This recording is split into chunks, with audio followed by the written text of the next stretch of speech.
This is a film about Canada. I've always asked myself, what does it mean to be Canadian?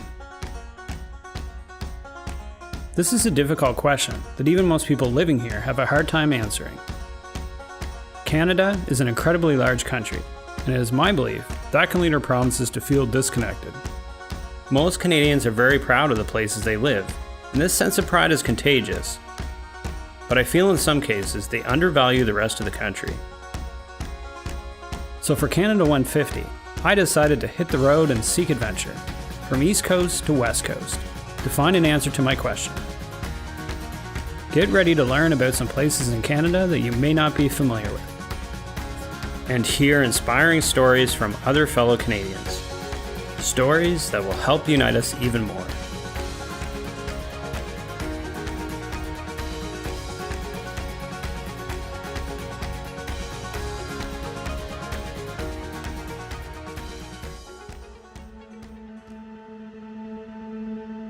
I started my journey in Cape Spear, just outside of St. John's.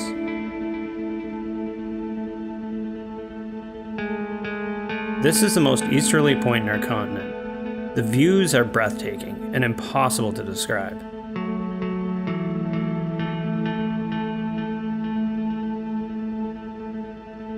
To learn about the culture and traditions, I spoke with Laurie McCarthy. She's really passionate about keeping Newfoundland traditions alive. I really want to expose people to age-old traditions here in Newfoundland, whether that's boil-ups on the beach or berry picking in the woods, and it's really all about passing on our cultural food. It's pretty much wrapped up in nostalgia, right? And those moments that you remember as a child, they're powerful and they create memories that you can't let go, right? So it's awesome to pass that on. Growing up in Newfoundland is really about a lifestyle, right? You know, you don't come here for the weather. No one settled here, right, for a very long time because the life was harsh here. You come to Newfoundland for the people and a lifestyle. And it seems the more that people come here, the more they want to come here. And they want to be a part of, you know, I call it a magic lifestyle. It's a very special place, spectacularly beautiful here. From the beaches to the coastlines, we've got some beautiful areas to go and see. And every time you stand on the edge of a cliff and you look out there, I mean, it's about as magical as a place gets.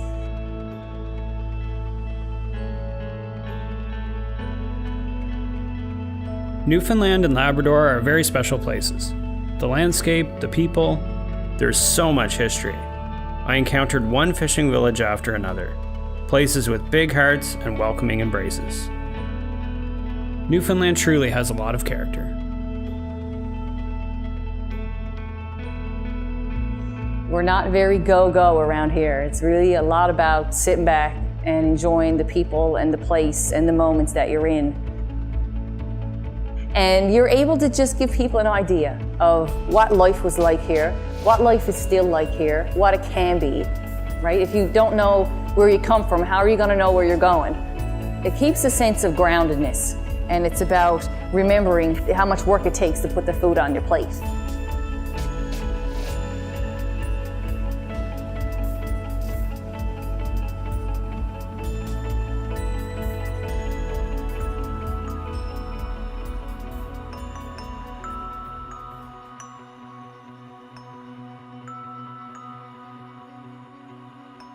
Grossmoor National Park is captivating.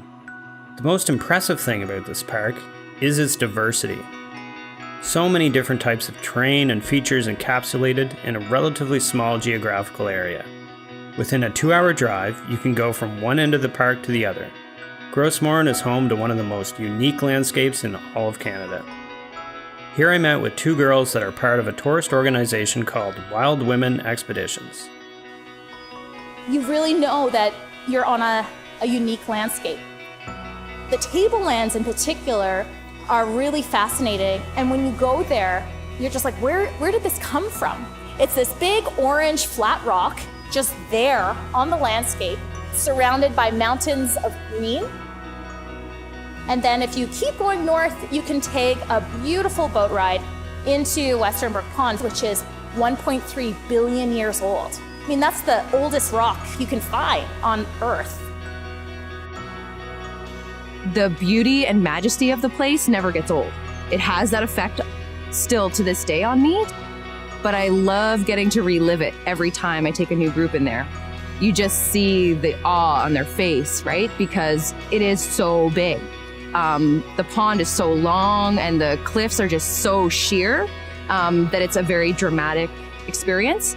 It's open, it's just there and big, and you can just appreciate it. I've seen women with tears in their eyes in there because they just have this overpowering feeling of enormity, and it really has the great opportunity to kind of put things into perspective.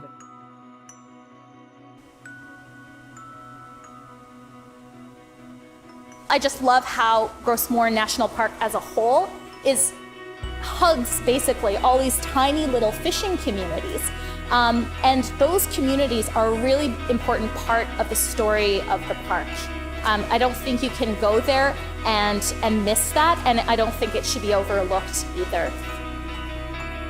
Just outside the park, there is a charming coastal town called Trout River, where we had an interesting conversation with a local fisherman. I'm a fish harvester, and I've been fishing now for 30 years.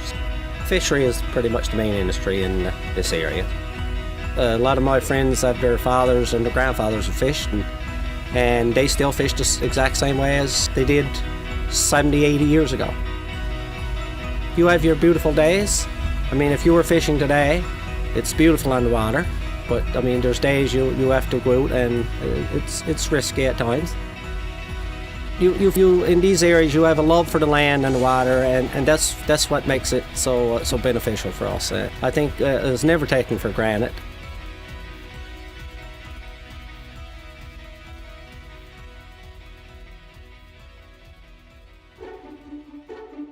From Newfoundland, we took the ferry to Sydney, Nova Scotia, where we met Mrs. Wanda Robson. I'd like to tell you a story about my sister Viola. There was nobody else in Nova Scotia that offer the services and deliver and sell beauty products to Black women. So it was November the 8th, 1946. As she nears New Glasgow, she hears a funny noise in the car, so she stops at a garage. He looks at it and he says to her, I can fix it, but I need a part which I don't have, but I have to get from the next town, so you're going to have to stay overnight. She loved to go to movies, but she didn't give herself much time for pleasure, so she'd go in the movie, ask the cashier, I'll have one ticket down, please. Cashier looks at her and she says, we're not allowed to sell downstairs tickets to you people. So she said, well, here's the money, here's the difference, I'm going to sit down. The usher came to her and said, if you don't move, I'll have to call the manager.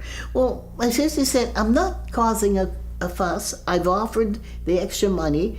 You have to call the manager because I'm not moving. The manager went to the courthouse to get an order for her arrest, and she was put in jail. It worked out that they found her guilty of trying to defraud the government of not paying the provincial amusement tax that they have on theater tickets, which was a grand total of 1 cent. Mrs. Robson is a true example of determination. In 2007, at the age of 77, she graduated from university. Perhaps it was that grit that led her to fight for greater awareness surrounding the events that led to her sister Viola's arrest in 1946. I can't believe it. In 2009, it just seemed like an avalanche. It was like I was getting phone calls. I was getting people coming to the door, people writing me letters, the government. Then I spoke at the province house. And that was the day they gave her a pardon. Something I had never expected. But then I thought, oh, Viola, you've done it. You've done it. You've done it. In recent years, Viola Desmond's memory has been honored in a few different ways. A ferry in Halifax was named after her. She has been memorialized on one of our Canadian stamps. And in 2018, she will become the first Canadian woman to appear on a Canadian banknote.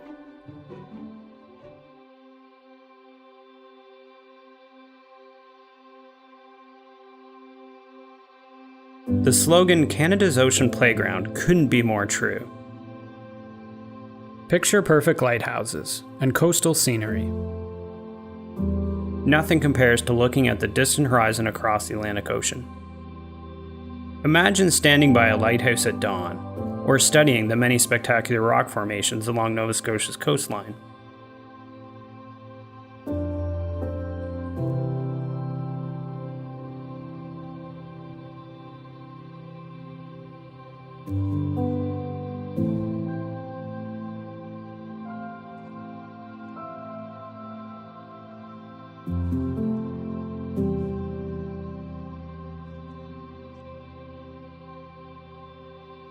In Antigonish, we had the opportunity to talk with the Syrian refugee family that had been welcomed into Canada not long ago. This is their story. Your refugee means that you lose everything, especially lose your sense of belonging. That losing your home, losing your friends, your connections, everything you have been building since ever you were born, will be lost in one moment. So we were in Lebanon and we didn't know where to go from Lebanon. Then, we had this opportunity from the Canadian Embassy that they invited me and my family to come to this country. They offer everything they can to make us feel safe, while the other countries close the borders, everything in face of the refugees. Canada opened the doors and shipped us in a safe flight to just arrive here and give us the chance to start our life again. That was really amazing thing. That didn't happen before in any other country. Everything they cared about was because we are human beings and we are seeking safety to arrive, in our new country and to feel that this is really our home again. Then we discussed what we are going to give back for the country who received us. So we started our business again, the chocolate factory that we used to work in Syria, making chocolate since 40 years when my father started his business in Damascus. My father thought he will not be able to start his business in 10 years when he arrived here in the beginning. Then he realized it's easy by the support of the Canadians. And because you are in Canada, because you are in Nova Scotia, and because you are in Antigonish, that happened very fast because we have people around us. They embraced us and they really care. But I feel that we are the luckiest because we came to Canada. We discussed what to call the company, and it was the message that we are here for.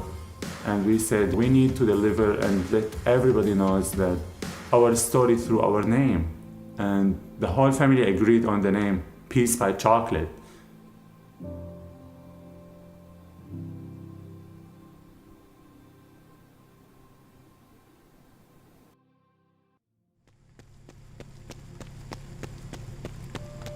Just outside Antigonish, we talked with Brad Firth, who was nearing the end of a run across Canada for a very noble cause.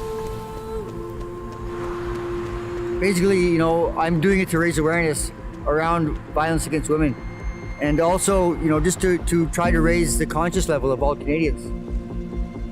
I'm just sharing what I know, but also, I'm just feeling grateful to do this kind of work, right? It's beautiful work, and I enjoy being a runner and just trying to carry that message as far as possible. Just try to inspire and motivate as many people as possible. Even though I fell into addiction, I overcame it. So I started racing when I was really young and playing hockey as a child, and I went back to it. I went back to my original teachings. So that's why I'm able to resurrect myself, resurrect that athlete inside me, and have a fulfilling life, have a peaceful life, an enjoyable life.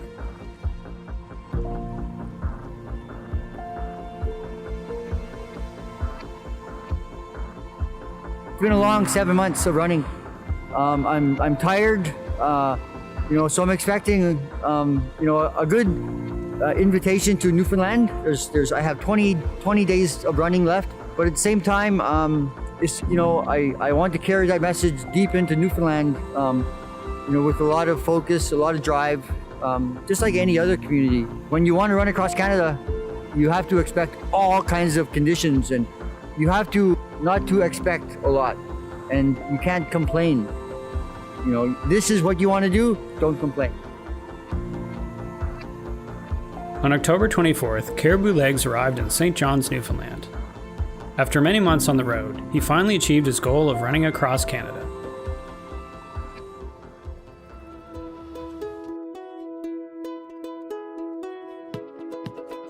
Prince Edward Island can be described as a storybook place.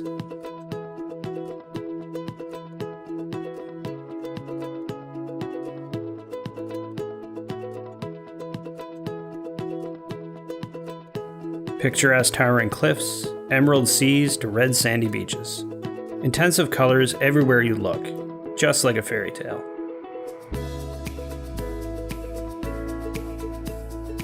Some people may not realize the story of Confederation started here.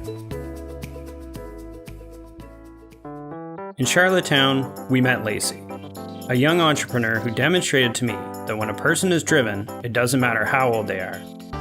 So, since I was little, I've grown up dancing on PEI, and I've been to almost every dance school that the island has, and there are quite a few.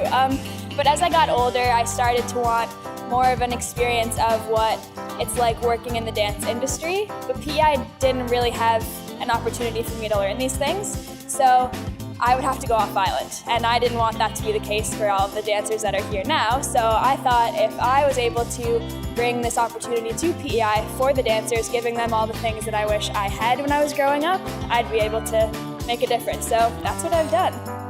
I started my business in April of 2016 at 16 years old. I've grown very quickly from 2 classes up to 16 classes a week, and I have about 80 students.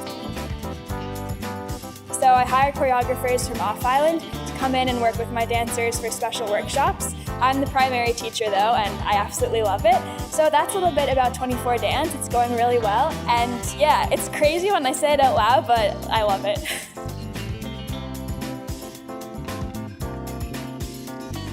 The thing is that I always wanted to leave.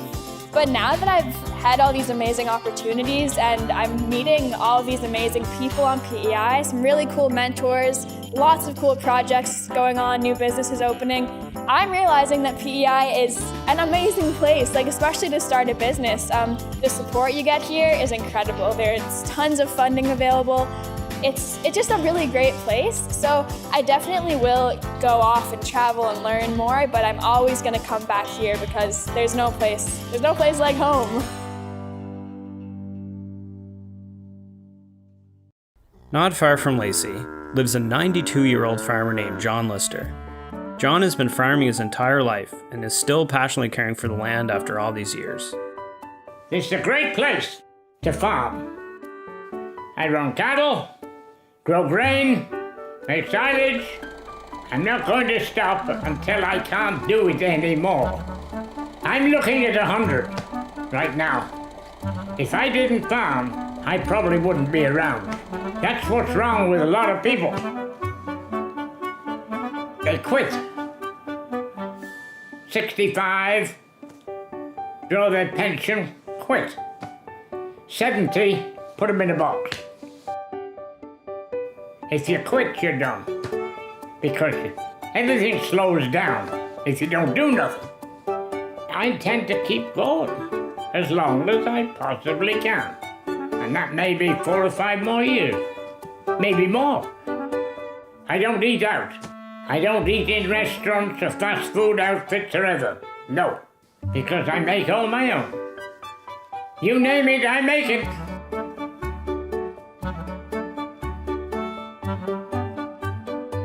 I suppose my secret is the fact I don't drink, I don't smoke, and I don't eat bought food. It's full of preservatives.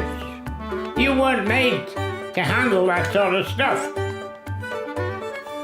I don't know what it is to be sick. I'm never sick. Pure and happy. Why wouldn't I be?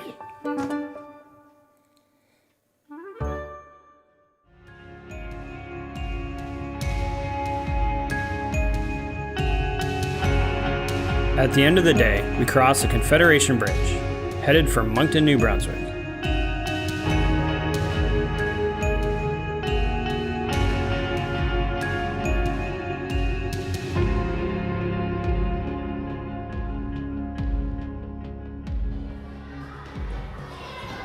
Sistema New Brunswick is working very hard to break economic barriers. Nobody deserves to be excluded from opportunity for any reason. We started with 50 children and 1 teacher. It was madness and chaos. That's the only thing I can say. You know, we had a lot to learn, and we have progressively learned over time. And today it's so exciting. In New Brunswick, we now have the largest Sistema-inspired program in all of Canada. We have 8 locations throughout the province. We have Sistema centers in the north and the south of the province. We engage Anglophones, Francophones, First Nations children, and newcomers to New Brunswick. Today we have more than 15 orchestras and almost 1,000 kids involved in our programs. The great thing about it is it's a story that all of New Brunswick shares in, because to create a program like this doesn't happen by 1 person or 3 people. It takes everybody in the community to make it happen. And so as a result, children who would never ever have an opportunity like this attend 3 hours every day, 5 days a week, with a fully professional staff team of teaching artists.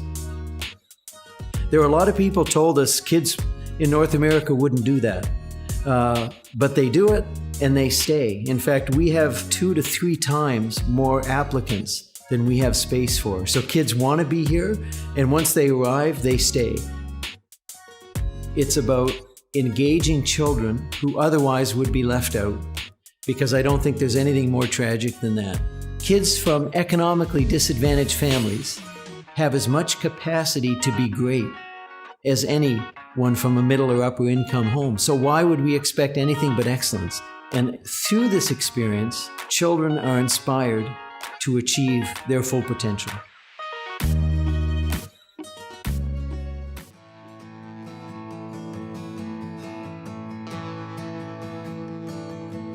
New Brunswick has been jokingly referred to as the drive-through province, but I can assure you, the province has a lot more to offer if you're willing to take the time and stop.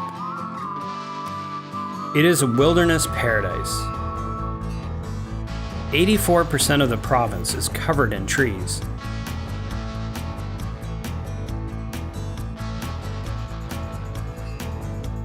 Renowned for its many trails, its lush forest, its rivers teeming with fish, New Brunswickers themselves do not take this place for granted. They love being outdoors in all seasons.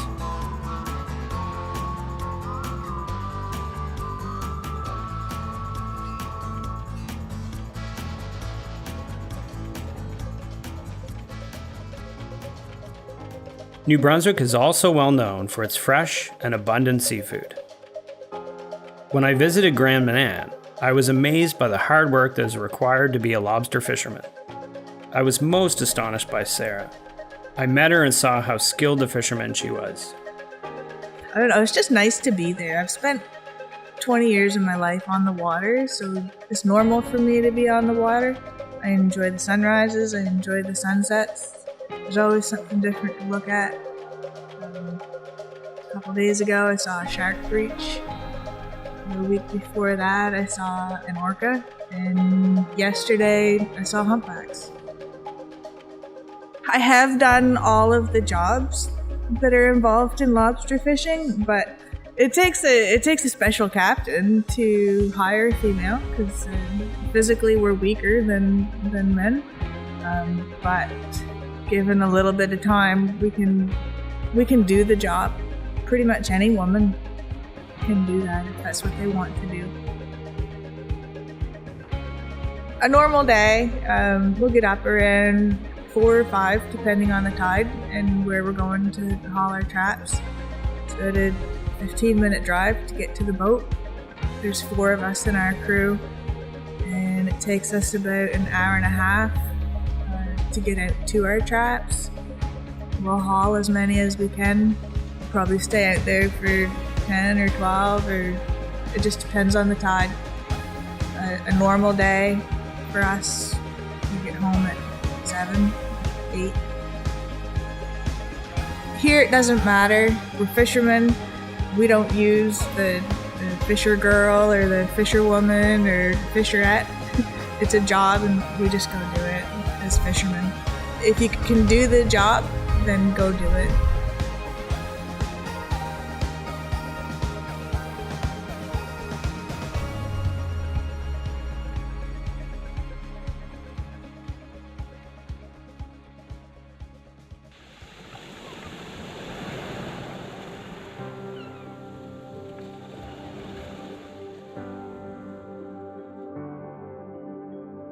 The province of Quebec offers the perfect balance of New World and Old World. It is the largest province in Canada. It is also the largest French-speaking territory in the world.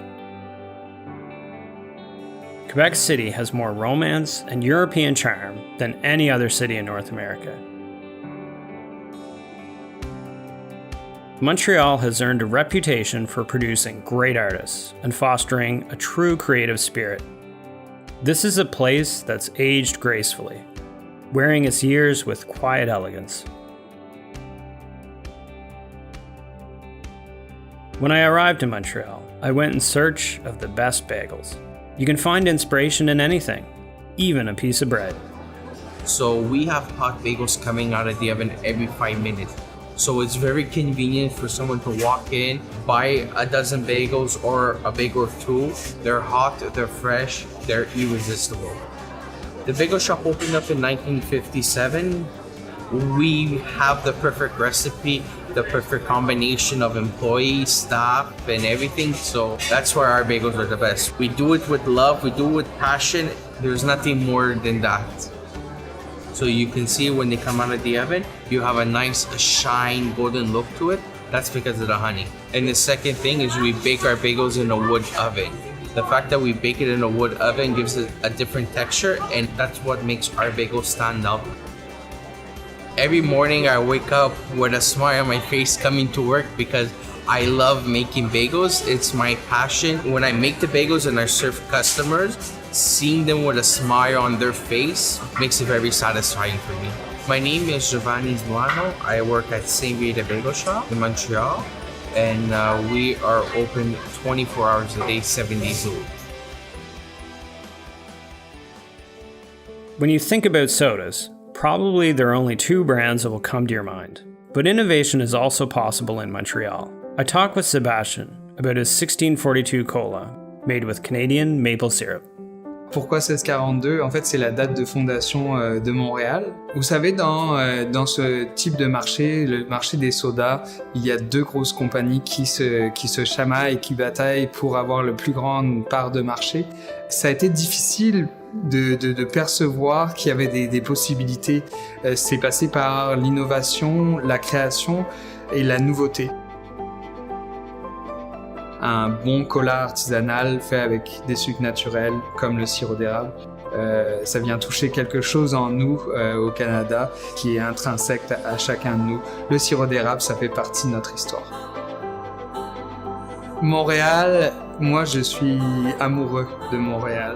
Montréal m'a accueilli, Montréal m'a donné un emploi, m'a donné des amis. M'a donné une deuxième famille finalement, et pour moi, je verrais pas vivre ailleurs qu'à Montréal parce que je me sens bien. C'est une ville qui me ressemble, multiculturelle, diverse, spontanée. Puis dans mon cas, c'est sûr qu'aujourd'hui maintenant, ma compagnie est tellement montréalaise que je peux pas vivre ailleurs. Et aujourd'hui, je suis très fier de pouvoir redonner des emplois au Canada. C'est ma contribution et c'est ce que je préfère dans la réussite de ce projet-là en fait.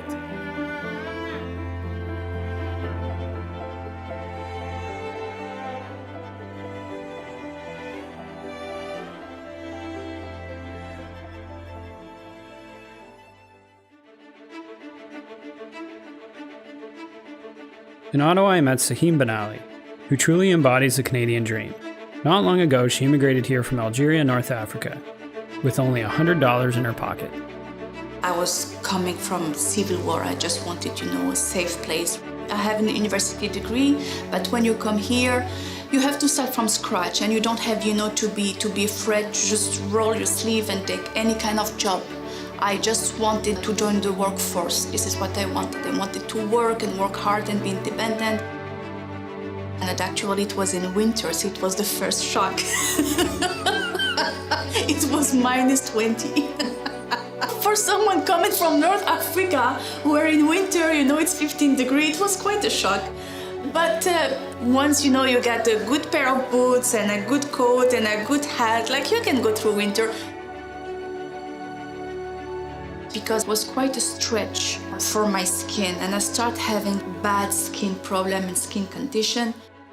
I thought about the argan oil, which is an all-natural and very powerful moisturizer that grows in my region.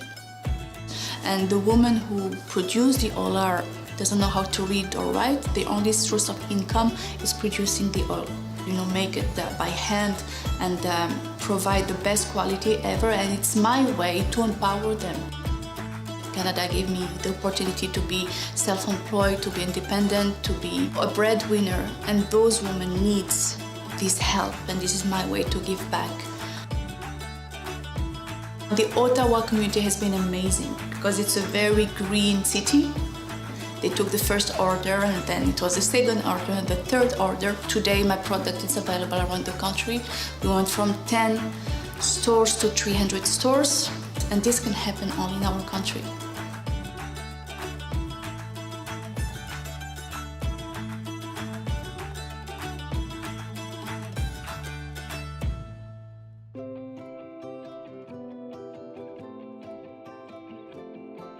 %40 of the population of Canada live here in Ontario for a good reason.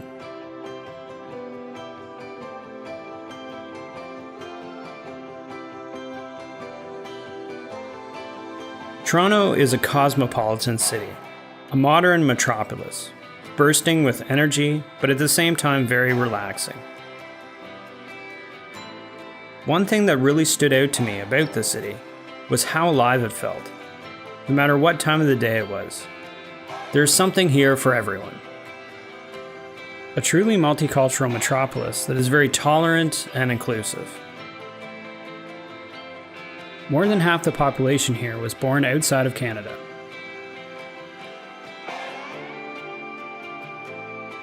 Ed Whitlock symbolizes the true spirit of Ontario. His story taught me the importance of overcoming challenges, that age is just a number. The real accomplishment in life is always being able to remain young at heart. My name is Ed Whitlock. I'm 85 years old. I came to Canada when I was 21. The main thing that struck me when I came to here from England was a tremendous spirit of optimism among all the people I was associated with in the mining industry. In those days, there was no running up there, and so I quit running. And I didn't start running again till I was 40.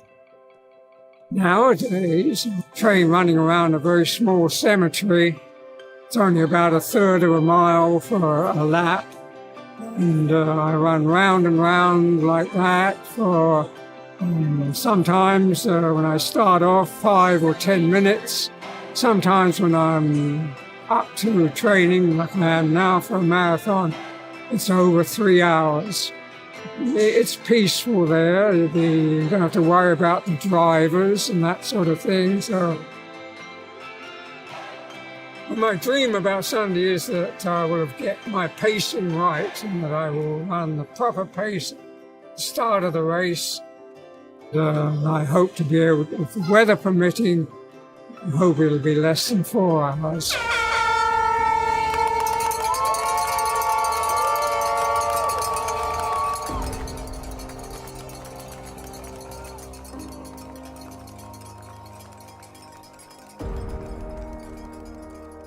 I've been running more or less continuously since I've been 40 to now 85, and I waste a lot of time training.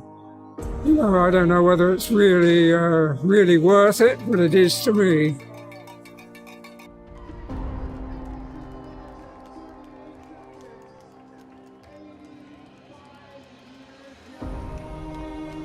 On October 2016, Ed broke another world record, running a sub-4-hour marathon in Toronto at age 85. Sadly, this would be his last marathon. Ed passed away on March 2017. His competitive spirit and running achievement will inspire people in the years to come.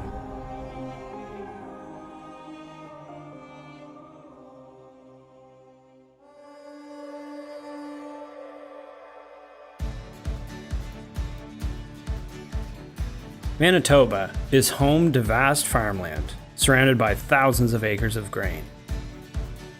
Winnipeg feels like an oasis, the gateway of the prairies, located at the heart of Canada.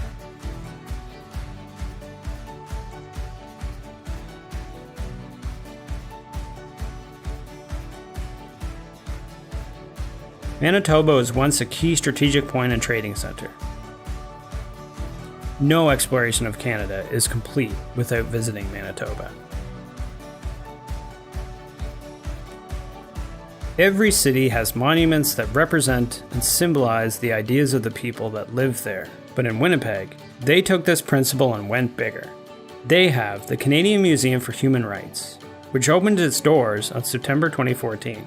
This is the first national museum since 1967, and the only one west of Ottawa. This museum has been a game changer for certainly tourism to Winnipeg, and we see that we've had 63% of our visitors since April have come from outside of Winnipeg, so it's drawing people here, which is sparking all kinds of economic development, and conferences and conventions are coming here that would not otherwise have chosen Winnipeg.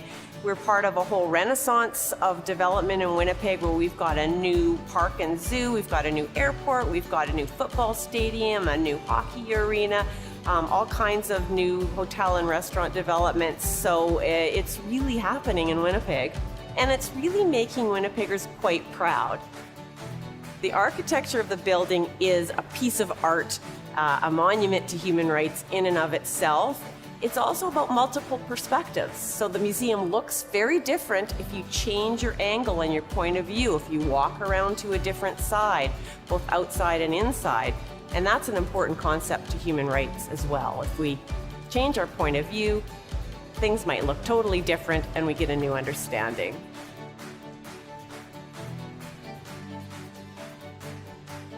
Well, this museum is not based around a collection of things, it's based around an idea. So what we're doing is trying to illuminate that idea primarily with storytelling. And so we use all different methods to tell those stories. This is a place where people can come and learn more about human rights, talk about human rights, and we hope that it'll spark the kind of educational climate that can help us understand why human rights is important and maybe get ideas about what they can do to promote human rights as well.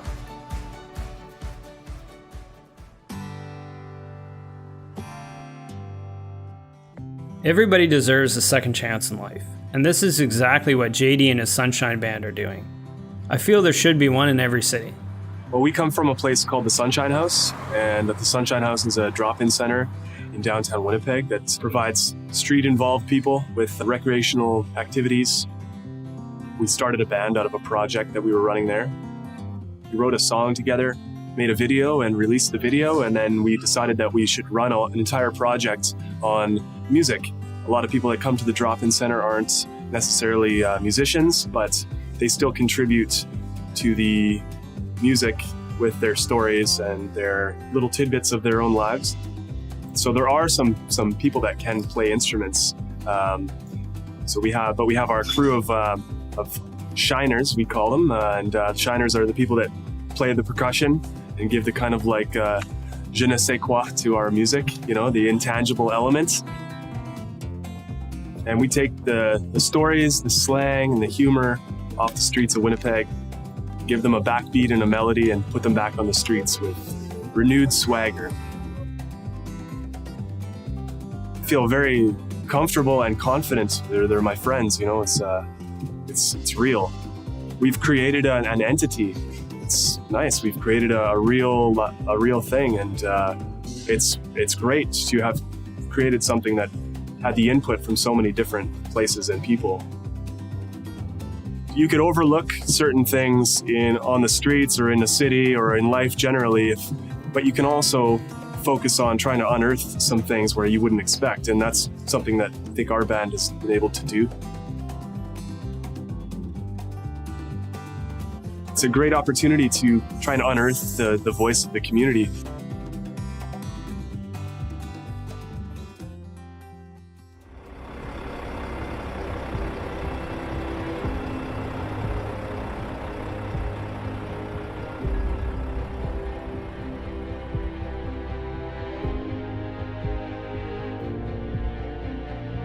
Saskatchewan is the land of endless horizons. It's impossible not to feel free here. I thought Regina was the most unexpected place I visited. Everything was enjoyable. The open landscape, the people, there's nothing missing in this city. You will find amazing parks, impressive buildings, sport complexes, and some very neat history. It is fantastic for a city of its size.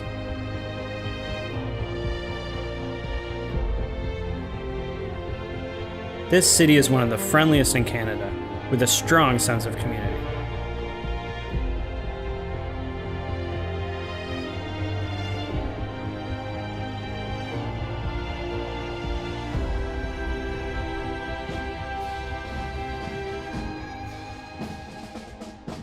If you're accepted to join the Royal Canadian Mounted Police, Regina is where you're going to train. Here we talked to one officer who shared with us her personal experience as an RCMP. I'm born and raised in Bamako, Mali. I left there when I was 12 to come to Saskatoon, Saskatchewan for high school. Before I joined, I went to the University of Saskatchewan. I was going to become a teacher, and I wasn't sure if that was for me, so I decided to change careers, decided to join the RCMP. And essentially that was because I wanted to see if I could have that opportunity to do that. And if I'm tough enough and if I'm strong enough, let's see if I can try it and let's see if I can do it. And so that's really what brought on the career decision, and it worked out, and here I am 13 years later. It's been awesome, it's been great, it's been everything, and it's been much more than I ever anticipated. The reason I joined was to be that person for somebody who's having their worst day. And in general duty, that's really what it is about. You're working with people on their potentially the worst day of their life. I wanted to be that person for them, and I wanted to be in their corner. And so if it came to safety, if it came to protection, that's what I got to do. And that was so rewarding, and not an opportunity everybody gets in their jobs on a daily basis. And it's an amazing opportunity in the RCMP to be able to be there for someone. I've had the benefit of growing up in both cultures. What it's really meant for me is really instilled what it is to be Canadian and represent this country wherever you go. Canada, for me, is about being open. Our country is vast, it's open, but we're also very open people. There are some who would say that if you're in Saskatchewan, there's nothing to see. And it's the complete opposite. If you're in Saskatchewan, you can see forever, you can see for miles. It really is the province, the land of the living skies. And if you leave the city and take a look at our sunsets and the prairies, you understand what it means to live in Saskatchewan, because you can breathe. It's beautiful. Canada is hockey, and there are very few here who would dispute that. Often hockey is falsely perceived as being a male-oriented and aggressive sport, but women also practice it with passion and intensity. We had the opportunity to attend a hockey match of the University of Regina women's team and talked with Sarah Hodges. She is one of the very few women in the country that is full-time coach of a hockey team. I think hockey is the one real Canadian thing that everybody identifies Canadians with, and I think it's important to our national pride and our national identity. We always want to see the Canadians do well, whether it's at the World Cup of Hockey or the Olympics, anywhere on the international scene, and I think it's what we're known for and we're expected to do well with. It's just a way of life in Canada. It's been, over 30 years since I had my start in hockey, and when I started, I wasn't allowed to play. There was no girls hockey at the time. The only option was to play boys, and they didn't let me play when I was 6, so I started playing when I was 7. I think the women's game is more refined and there's more emphasis on skill. The men's, I think there's a lot more crashing and banging, and I think you can be a big player that's got some speed and be successful, whereas women's hockey, you have to be skilled all around to be a good women's hockey player. So I think that's the difference on the ice. Girls hockey is also expensive to play, and it's also the parents sees kind of a carrot at the end of the road. So then boys, they all want to make the NHL. I think with the girls, they all want to play university or play in the national team. So there's a goal for them, which makes, you know, the parents maybe a little bit too intense at times. While I've worked hard, I think it's important to change and grow all the time. So, you know, I started coaching when I was 23, and I'm not the same coach now as I was 18 years ago. I've changed every year, and I've tried to get better, and I think that's important to be successful at anything that you do.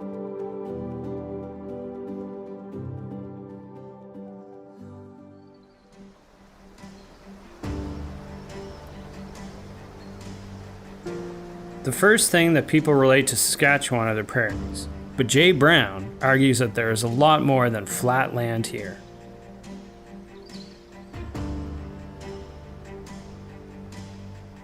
The core of what Sask Hiker is to provide people the information that they need to find hiking trails throughout the province.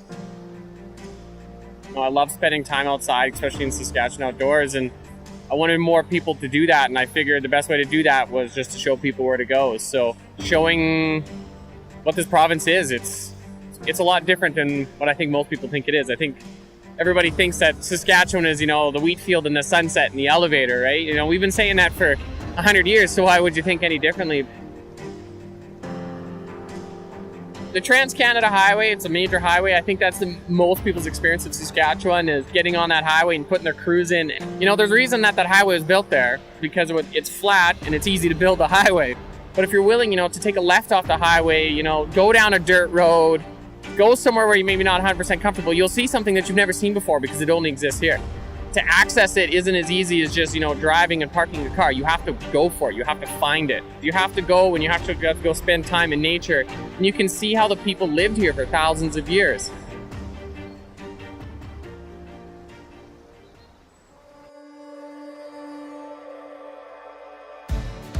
Let me tell you this about Banff. It's everything you'd imagine, plus more. People from all over come to see the Rockies, which rise majestically from the Alberta plains. It's impossible to exaggerate the beauty of this place. A few hours away you will find the Badlands. The landscape is unlike anything I had ever seen. The whole province is overflowing with natural beauty.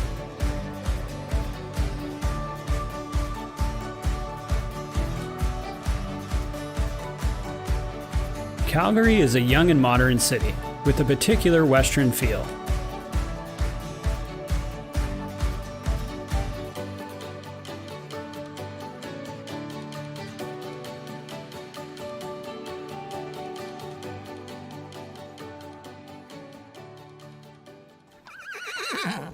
Southeast of Calgary, I visited a ranch and met with Brenda Furr. Brenda and her husband run a very unique initiative. 300 horses or more per day are going through the slaughterhouse. They are, for the most part, healthy horses. The meat is shipped to Europe. So what we do here is we get them healthy, teach them, train them, and hopefully in the future adopt them out to new homes. We have everything from like registered quarter horses. We have a granddaughter of Seattle Slew who was a Triple Crown winner. We have some of the best bloodlines there are in Canada here, believe it or not. And there's no reason for them to be shipped, but breeders are looking for that one special horse, so they'll breed 80 mares or better to get that one. The rest they don't care about. On average, at least a year they're here. Some will go out sooner, depending on what the person's looking for, but we like to give them a good base of groundwork training and, you know, be safe to be around those sorts of things. So on average a year, some are here 4 and 5 years before we find the right home for them. On average, we have 30 to 35 horses, but we have been up to 60. So we keep our numbers where we can manage to look after them properly.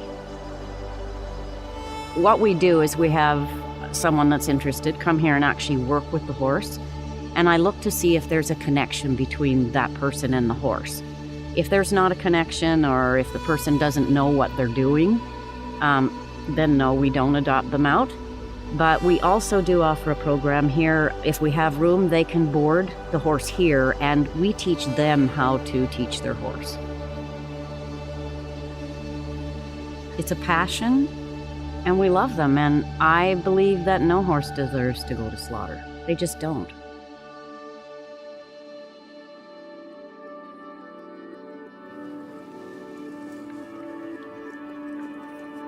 I would say that it was kind of like I was in a chaotic moment in my life and woke up one day, totally had an out-of-body experience, went out to Bragg Creek, totally got lost in the woods. And I would say that that was kind of the first day that I guess I felt nature. And when that day happened, I relentlessly began exploring every day after that. And before that, I never really had anything to do with photography at all. You know, I didn't really plan any of that. You know, before that, it was 9 to 5, desk job kind of thing. And so my audience has seen me go through this whole transition, kind of being stuck a little bit to finding the vitality of life, like every day in nature.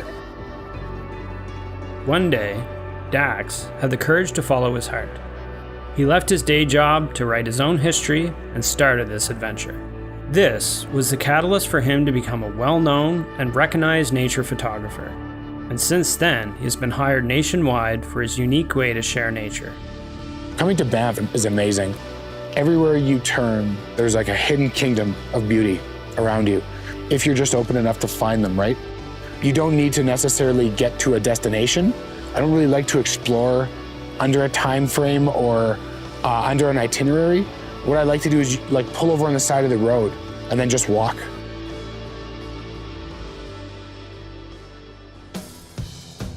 Vancouver has been on my radar as a city to visit for quite some time.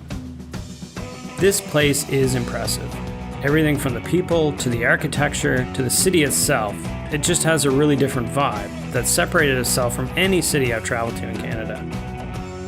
The rainforest surrounding the city is incredible. The city felt extremely fresh to me. First Nation culture is respected and celebrated here. Vancouver is a very progressive place. There is a real sense of freedom here. It's one of the most livable cities on earth.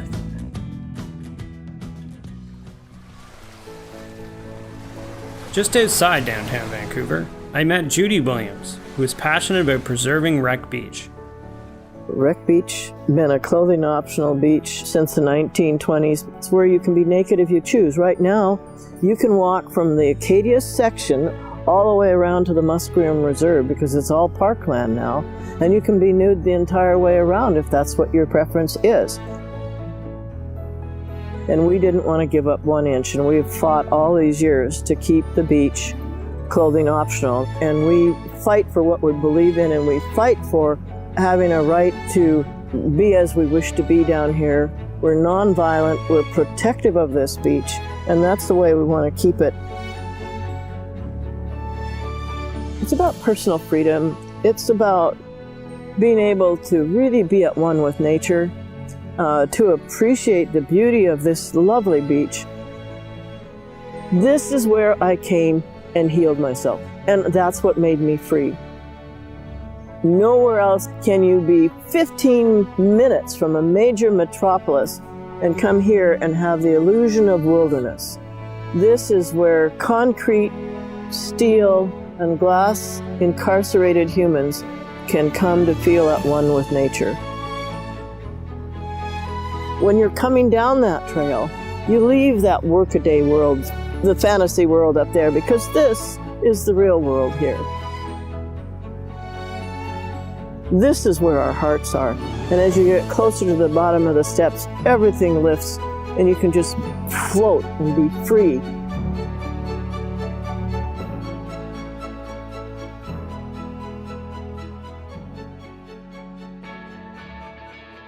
In today's world, there is no place for any kind of discrimination. S.D. Holman taught me that whatever obstacles you face, you should always stand up for your own rights. The Queer Arts Festival is a multidisciplinary festival. I joined because there wasn't a place for me in the art world. And so I made that place. I encourage people to do that. If you can't find your places, try to, get involved with something and make it happen. So being the change that I wanted to see, I guess. It's hard to fund a festival called Queer, but we are successful.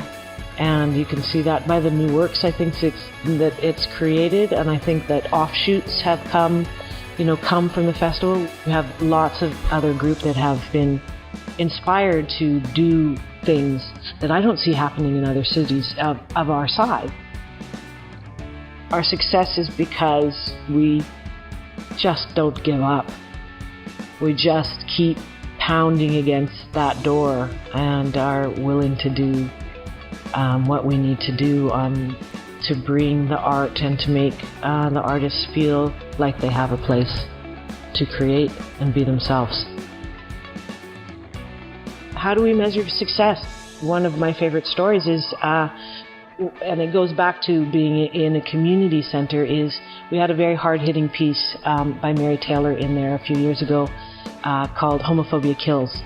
And she had these huge walls, and they were lined with weapons that were used in homophobic and trans murders. And we had a group of 4 boys come in from a basketball.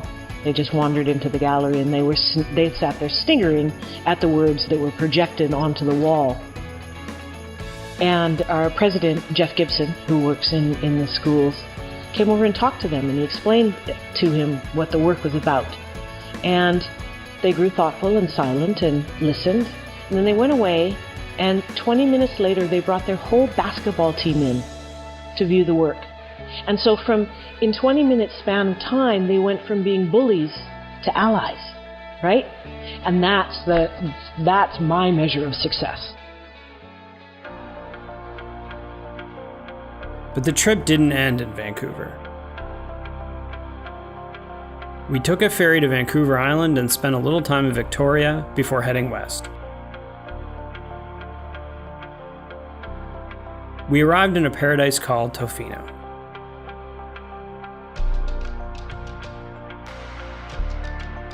A beautiful beach with great waves. This was the perfect spot to take a deep breath, to think a little bit about our adventure.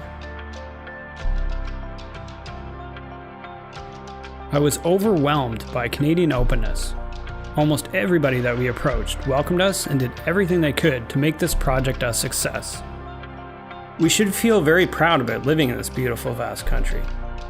I think the easiest way to describe what it means to be Canadian is having a culture that embraces differences and works to take the best of them instead of pushing them away.